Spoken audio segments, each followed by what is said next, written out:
Kendaraan taktis polisi yang kerap digunakan untuk mengurai pengunjuk rasa ini dikemudikan sosok perempuan, seperti yang terlihat dalam peringatan Hari Kartini di sekolah dasar di Jalan Jenderal Sudirman, Kota Makassar, Sulawesi Selatan.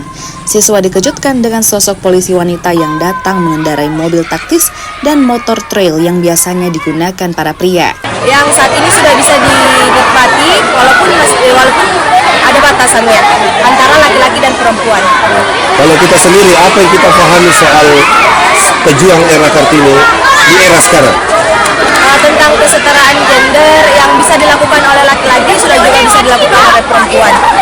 Contohnya seperti saya, seorang anggota polisi, kan sehari-harinya itu kami patroli menggunakan motor. Yang biasanya dilakukan oleh hanya dilakukan oleh laki-laki sudah bisa dilakukan oleh perempuan. Di perayaan Hari Kartini, polisi wanita dari Satuan Perintis Presisi Ditsamapta Polda Sulawesi Selatan ini membagikan semangat Kartini ke anak-anak. Mereka ingin menyampaikan pesan bahwa tak ada yang mustahil jika terus belajar dan berusaha menggapai cita-cita. Kehadiran polisi wanita ini sekaligus untuk mengenalkan kendaraan taktis polisi dan menghibur siswa di Hari Kartini. Ini adalah seorang pejuang, yang memperjuangkan hak-hak perempuan, sehingga sampai hari ini kita memperoleh hasil yang sangat baik bagi kami perempuan, disetarakan gendernya dengan laki-laki meskipun dengan adanya batasan-batasan tertentu.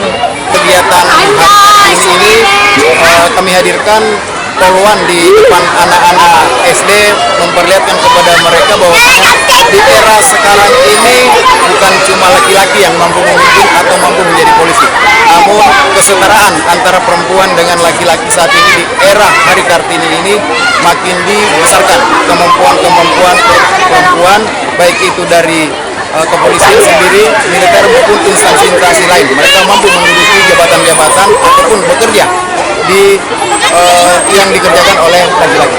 Para polwan juga membagikan permen dan makanan ringan bagi siswa yang berhasil menjawab pertanyaan tentang sosok Kartini hingga sejarah di baliknya. Edukasi tentang keselamatan di jalan raya juga diberikan, khususnya ketika keluar dari gerbang sekolah. Nila Rustam, Kompas TV Makassar, Sulawesi Selatan.